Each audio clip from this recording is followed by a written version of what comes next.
Welcome to Yanks Abroad live stream on the Bleacher Report app. We will be recapping a brilliant performance from the U.S. men's national team, clinching our semifinal berth in the CONCACAF Nations League. A lot of positive performances as we covered on our YouTube stream on our channel. Who's your man of the match? Man of the match just simply has to be Pulisic.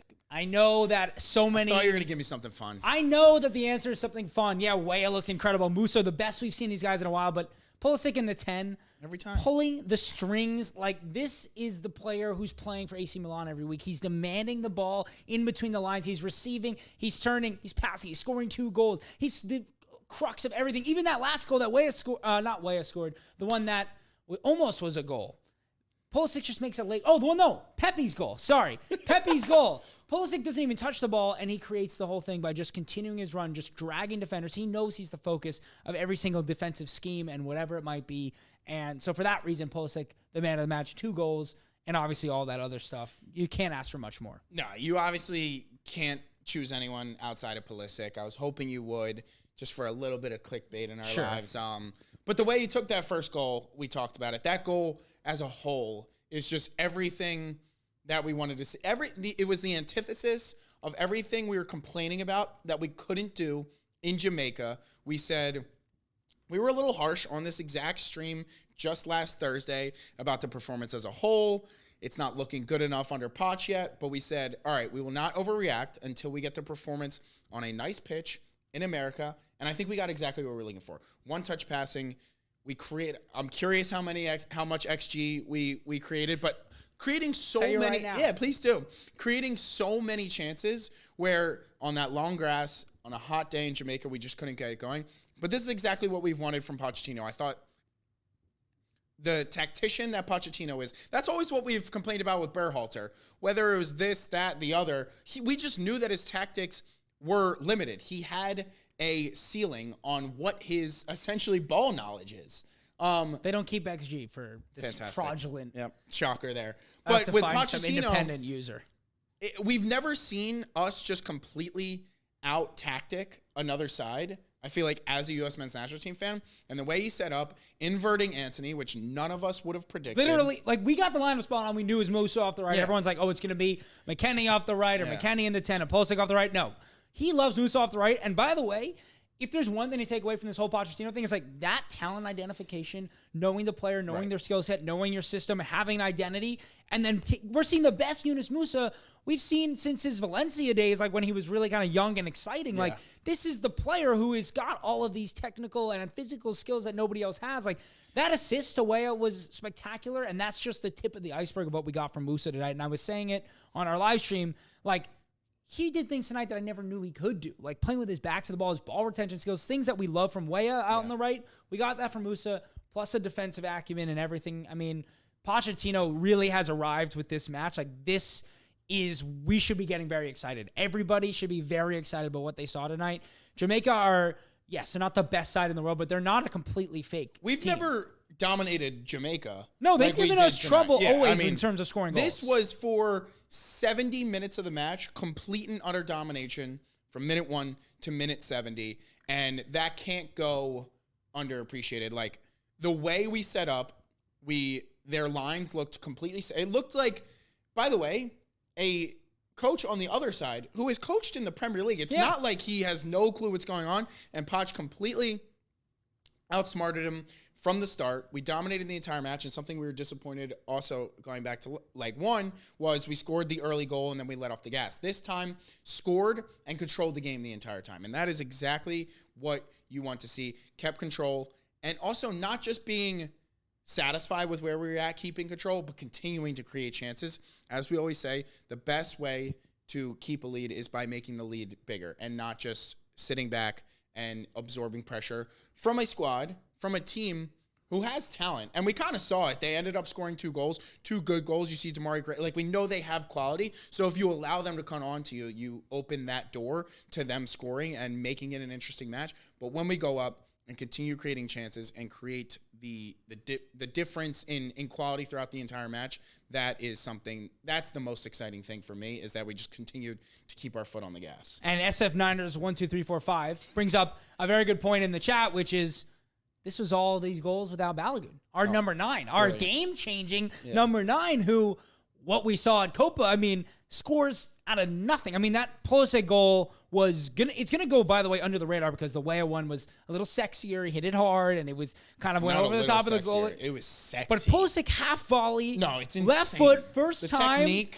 That kind of magic with one touch is the kind of thing Balogun also brings. And when he gets into this with Weah, with Musa, with Pulisic, with McKennie and Tessmann, this is going to be a very exciting team to watch. And we don't know yet who we're playing in March in the semifinal and then hopefully the final, but pray for them if this team is fully healthy. No, this is the type of thing where it's like, if we're playing, it's crazy that we have to caveat it with the fact of if we're playing on a real pitch, against a real side. But if we play, when we're playing on a real pitch with this squad who's fairly fit, it's kind of scary to think about.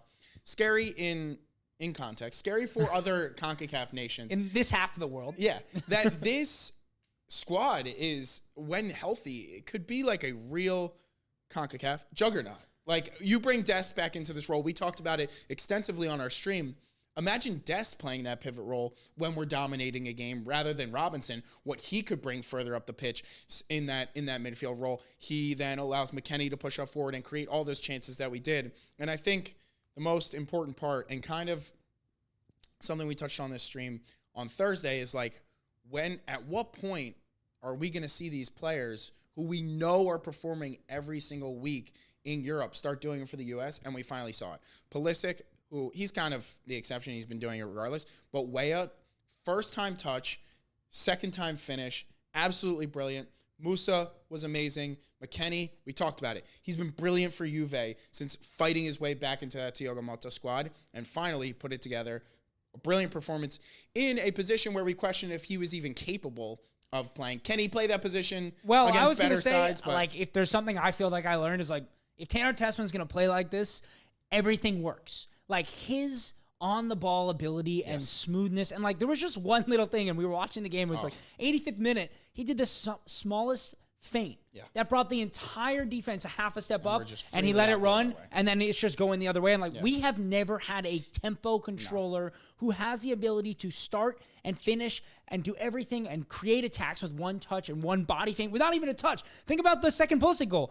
Tessmann didn't even touch the ball, and he made a massive impact on the game. We've never had a player of that kind of mold.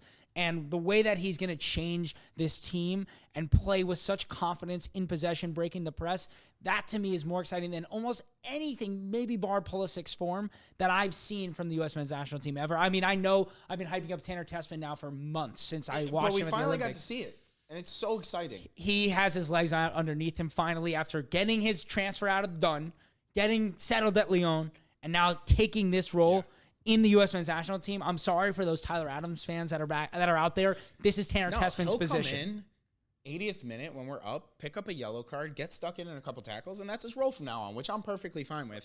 And if you want an idea of just how good Tessmann was, whether it was a direct comp, whether this is out of context and I'm clickbaiting my own co-host, he did get a comparison to Sergio Busquets on the stream, which was obviously not entirely serious, but he was really that good. And similar in the importance of body feints, Busquets has never been the most athletic player in the world. And again, we're not making this one-to-one comp, but he's never been the most athletic player. Tanner Tessmann is obviously more athletic, but it's so simple. If you can play the game half with your mind and half with your body, him knowing that if I take that one step inside, the defenders collapse, the ball has enough pace to then roll past my body, I'm out the other way. No, for sure. And it's I feel like people get stuck with the whole comp stuff. It's mostly profile, right?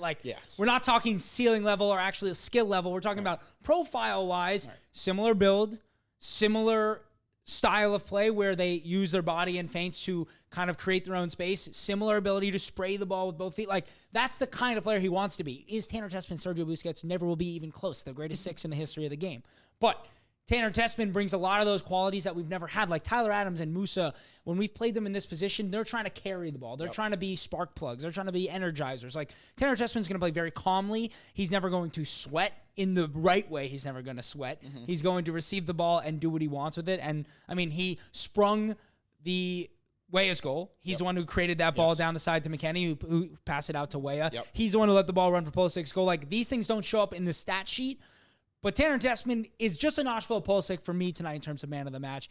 And I wish I could talk about him for another 20 minutes, but I know we have other things to talk about. But Tanner Tessmann is just so exciting to me. Yeah, two other performances I wanted to touch on is, well, one thing, Ream's recovery pace on that one ball through had us questioning, should maybe have everyone questioning 18 months is a long, but we've always talked about, can Ream's legs be enough for him to get to the 2026 World Cup? And if that recovery run is to show anything after Charlotte FC was in the MLS playoffs, it's not like he's off of huge rest. Like, that was very exciting. But the two other performances I want to talk about is Matt Turner and Ricardo Pepi, because if you are a stat sheet watcher, you may have been fine with Ricardo Pepi's performance. I was not super thrilled with Ricardo Pepi's performance. And if you were a stat sheet watcher of Turner's, allowing 2 goals, I think that would be a little deceiving. I thought he was brilliant.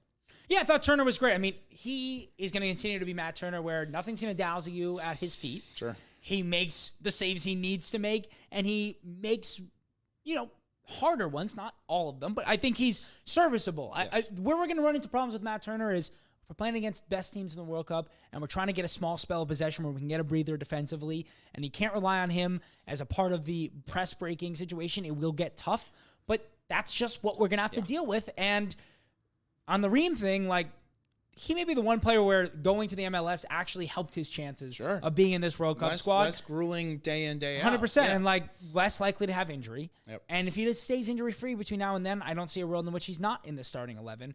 And Mark McKenzie, I think we both really liked a lot about what we've seen from him on the ball. I've been a little bit worried about these two performances. He's a little susceptible to a mistake here and there, is what I've seen from him. And it's not even mistakes where it's okay, that wasn't the worst mistake. It's he fell asleep. Places, he fell asleep or just completely misjudged when to go in for a tackle. I mean, obviously, Chris Richards, that's his spot. Yep. We expect it to be his spot in March. Sure. But Mark McKenzie, and McKenzie and Pepi, if you had to take two guys who didn't have their best match in a match where we were great, those would be the two that I would talk about. Which, for two guys, it's McKenzie is in, it's not like you're a bench player. You don't really, those are two guys who are right on the fringe of a starting position. Maybe Pepi a little bit less, but if he had absolutely stunned and is continuing at PSV and he's getting rumored to be, at some point you have to take it seriously to maybe consider him over Balogun coming off injury. But now it's we say this every time when Balogun doesn't play. Oh, these guys are doing great elsewhere. Could they get it? It's Ballo's spot, and Pepi, again, for me, underwhelmed. For sure. I mean, the good news is our backup striker is underwhelming and scoring goals in back-to-back games. Sure. I hadn't really thought about this before, but if you just want to think about fringe players where we're at right now, fully healthy side, fringe players, Scally, McKenzie, Adams, bunch of midfielders. Cardoso, Aiden, Busio, Pepi, Tillman. Reyna. You could make an 11 of fringe players that would be kind of exciting to watch. Are we turning into those memes where it's whenever France has the World Cup or the Euros, they always release their not called up squad, and it would be the 7th best team in every tournament. You know what's funny about that? You said become CONCACAF juggernauts and kind of in a funny way. I don't know how, but we're not CONCACAF juggernauts right now. As much as we win a lot of these CONCACAF Nations League and Gold Cups, we don't go out and dominate these teams the way we did tonight. Right. And when England plays Slovenia and they win 9-1, we want more of those displays. Sure. That will grow the sport here. 100%. That fun, that goal, that match was amazing. It was fun to watch. I mean, the last 20, 30 minutes when we brought on Zendejas and whatever, it got a little boring. But you can compare that, if someone's up 28-13 no, and we don't have the depth where Curtis Jones ball. Only just made his debut and scored his first goal. Right, we don't have that kind of depth. But it's exciting that the fringe players are exciting to watch. We're missing so many talents, and yet we still have a good team out there who can play exciting football. And I think it's time to be really, really excited about Pochettino, because I know we were a little disappointed and we got some slack for saying we were disappointed by the match Thursday. Yeah. But we wanted to see this energy level, competition for spots, best thing that could happen to the United States. We were disappointed because we thought our expectations were realistic and we were paid off. Our expectations were realistic. We can play the one-touch, high-flying, 100%. really excessive chance creation type of play. And we saw it tonight. That's why both of us are thrilled. And that's why we wanted to be honest, yet not overreact to the first Jamaica match. And that paid off as well. And it's going to be interesting when you see a performance that good. You almost feel a little hesitant, just like for Balian, I don't think falls in line on that, but you almost feel a little hesitant bringing in just like complete like for likes who in our head should be better, and their performances in the past would say that they're better. But it's like you're clearly subtweeting Dest. Is Dest a 100%? No, I think it's almost it's Dest a profile like Reyna thing for me. Well, like I don't know if Reyna's a part of this. Yeah. Like honestly, like where is Reyna playing? Because clearly he prefers Musa out on the right as more of a defensive It's almost like Musa's first name on team sheet type of guy with No, the like, way they want to play. Literally, I could not agree more. That Yeah. Yunus Musa has become Pochettino's like most important player in a lot of ways. Yes, he's not the best player. Pulisic is the most important player. Pulisic's obviously the first name on the team sheet. Like, we're not trying to go crazy clickbaity here, but like outside of Pulisic, it kind of feels like Yunus Musa is right where Pochettino needs this player there. He's somebody he trusts. And like to have that, to me, for the fact, like for Berhalter, you never found somebody who were like, Berhalter loves this guy here. He's so important to this. Right. Like it's cool to have that. And even if it's not what you and I wanted or thought we were going to get, you can't fault Pochettino. He looks incredible there. It's the best we've seen him play. 100%. And it's just interesting because it's like, we talk so much about making comps to the previous Poch sides and how we think we could set up similarly to the Tottenham and Chelsea sides.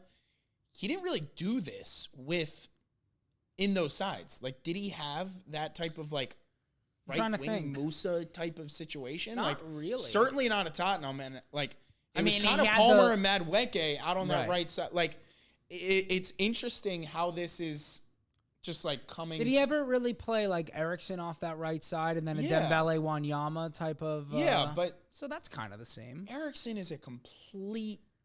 Eriksen does not defend, but he ran more before.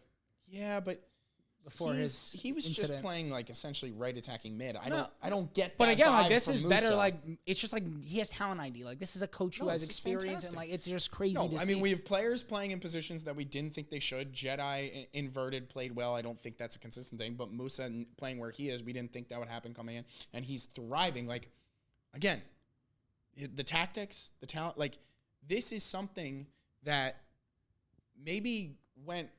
With Berhalter, I felt like it was just like the vibe of everything is going to be. But now we're seeing specific instances where it's just so clear that having a better coach is such a positive. And I mean, it's I know obvious, that's so but easy to say. No, but like, I think people it just were feels like nice for it to be tangible and we see it with our own eyes. Well, let's get back to the Dest thing because we never even spoke about it after bringing it up. So we just have debated this a lot, and we both love Serginho Dest, but obviously with Dest, you get a little more creativity, you get a lot more athleticism, you get a player who can invert, who can overlap, who can do all sorts of things, but you probably get a worse defender than Joe 100%. Scally, and I think we both feel Anthony Robinson isn't always the best defender, and he's going to want to get forward. Well, so do you think Dest is still a guaranteed fully healthy right back starting? So it feels like a domino thing because where we could invert from the other side, but it feels like the way Scally is able to come inside and not get forward creates that great dynamic for McKennie and Musa to be out on that right side. And if you play Dest, even if you invert him, he's going to want to drift out wide towards the right side. So it just feels like a little bit of a domino of like, you bring him in because in theory he should be better, but the way we set up with Scally essentially never getting forward, we know that's not the reality with Dest. So do you shift the entire, and it's like Richards can play right center back. We've seen that before. So it obviously can happen. Here's my thing. Scally feels, I don't know if comfortable is the word, but like he's what reliable. we said after Copa is it's like he's earned his spot every single time. He does not blow your socks off, but that's not. But that's you're not sitting here. We haven't even spoken about him. Right. Which, if you're my right back and I don't have to speak about you, like, please, more of that always. Like, that's fantastic. And he's stood the test against some pretty good players. 100%. My issue, and listen, I think Dest is one of those guys where it's like you kind of have to find a way to fit him in. Yeah. Like, is Des maybe going to play where Musa's playing? Like, is that a That's so possibility? interesting. Because That it's a similar feels type doable. of profile with maybe a little more creativity, a little less physical Athleticism, dominance. And the other thing is, like, if Des is playing right back, there's no world in which it's Tessmann and McKennie as a pivot. Never. So, which is a dynamic that I absolutely loved. The only time you saw, again, it was late in the game. If this is a competitive match, well, a few things. If it's a competitive match, they probably don't lose their head and show a little more effort, or you bring on subs to reinforce the squad. But you saw a little laziness from McKennie and Tessmann tracking back for, was that Gray's first goal? the second goal. It was the second goal? Yeah. Where he comes off. We originally thought it was first goal. Yep, first goal. It was originally, we thought it was a McKenzie problem, but it's a blind run from the opposite side. It's something that McKennie or Tessmann has to pick up. That run, they need to continue tracking back.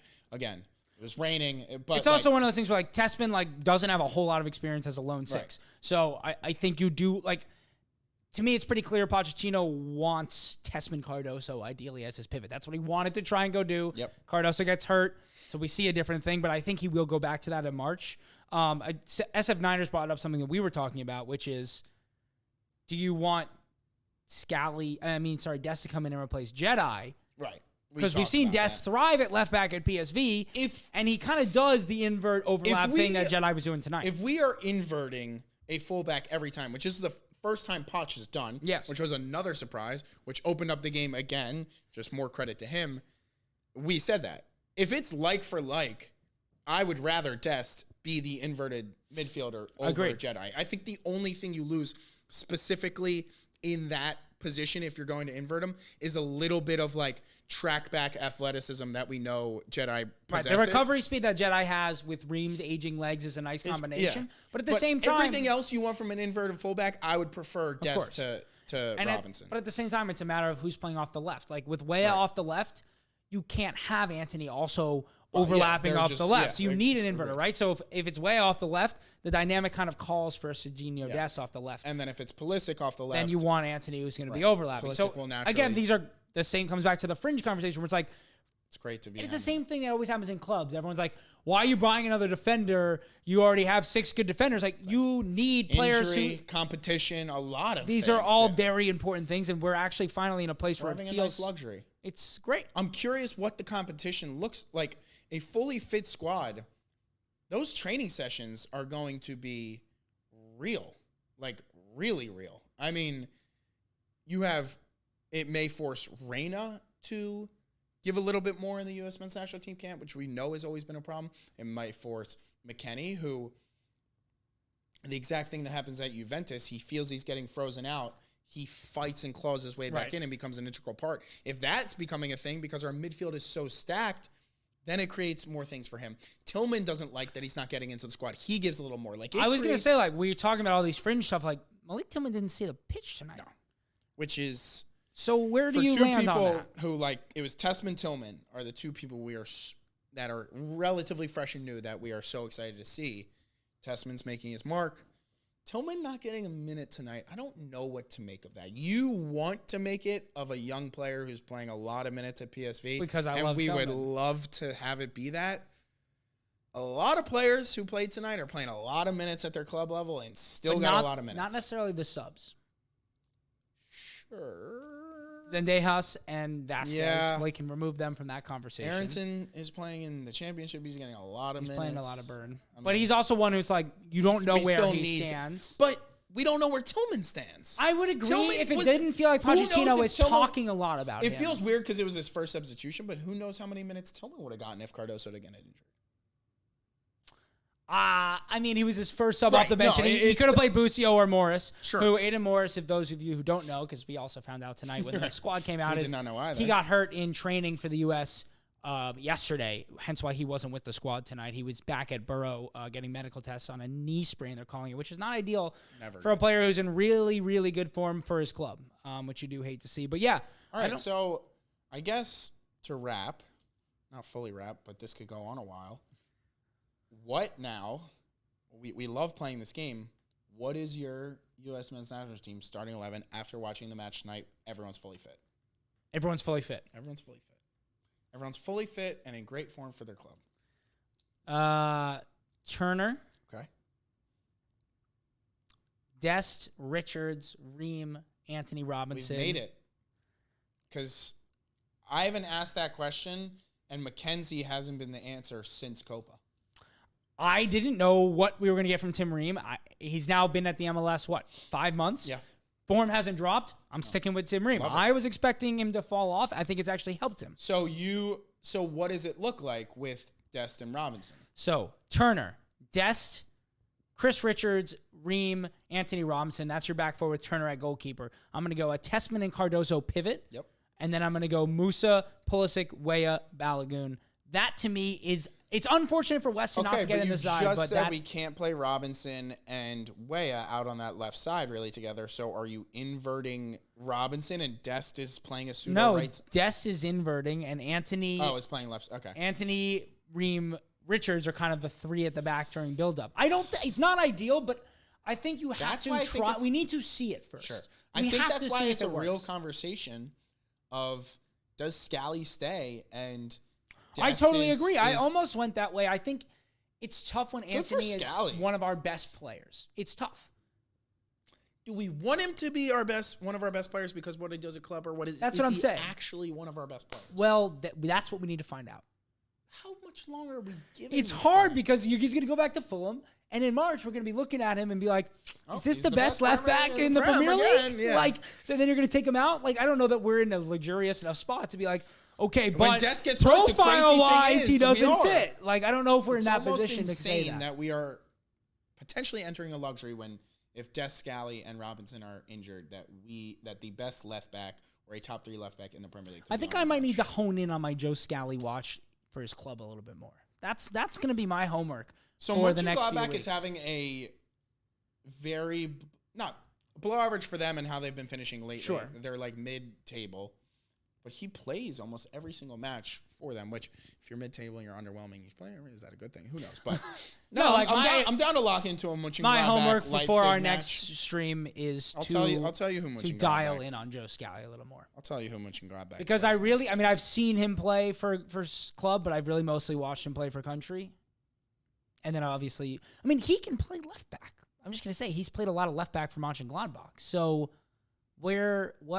we have a luxury situation. Does Mönchengladbach versus St. Pauli interest you? There's a big St. Pauli bar in Park Slope. Maybe I could go there and watch it. What? Well, we've got Gladbach Dortmund, December 7th, Saturday at 12:30. Mark your calendars. We get to watch it. Maybe Cole Campbell? Maybe Pfalk? Does he still even play for them? Yeah. He does. It is crazy. Like, he's just not in the... He's not that good, but, like, he kind of had this weird rise, and then he just, like... He was cooking for a little... Young Boys, right? 2 years. Is that where he was cooking, at Young Boys? He had a good year at Mönchengladbach, too. Yeah, he had a pretty good year. Yeah. Well, what's your 11? My 11, I think I'm in a Scally... I think I'm in the exact same place of... If we play Scally and Dest as the left center back... Left back. I like the McKennie Tessmann I pivot. agree. I think if McKennie is fit and in shape and willing to run, that's what I like. And then, obviously, Balogun over Pepe. But that front four seems to be about as locked in as you can lock something. And by the way, I'm thrilled that Pulisic's playing as the 10. As much as I love Tillman, I think you're going to see another level of his game go up. Was 10 always his best position? Some are saying. He really is. He said he's loving it at AC Milan right now, and we're seeing it. Think about and the natural drift to the left side of that. Like, it's also think about Eden Hazard's best years at Chelsea. And again, like before, everyone's like, "Oh, he's not as good as Hazard." I don't think he's as good as Hazard, right.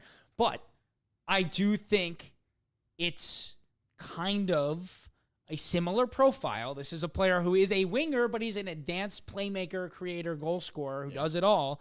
Hazard's best years came when he was able to roam behind Diego Costa under Mourinho and under Conte for Chelsea, and that's what Pulisic is doing at AC Milan. Last year he was great doing that. This year he's great doing that. He's doing a great job of that for the U.S. men's national team. Like, this is the player he wants to come. He does that when he's at the left wing, but then you're leaving a vacant position. And when he's at the 10 and he's able to roam on his own, you're not leaving any vacancy. So when he receives that ball and he's able to turn, he's now running with 3 players in front of him instead of 2 players in front of him. And so the goals will just kind of flow in. and he'll get more opportunities to Love score goals flying. and more opportunities to assist. And so as much, again, I love Malik Tillman, but I think Pulisic's way too important to take him out of this role that we saw him thrive in tonight. And there's always a world where if we need a goal, you throw Tillman in and throw Pulisic out wide, or keep Tillman out wide. We've talked about how he can play there also.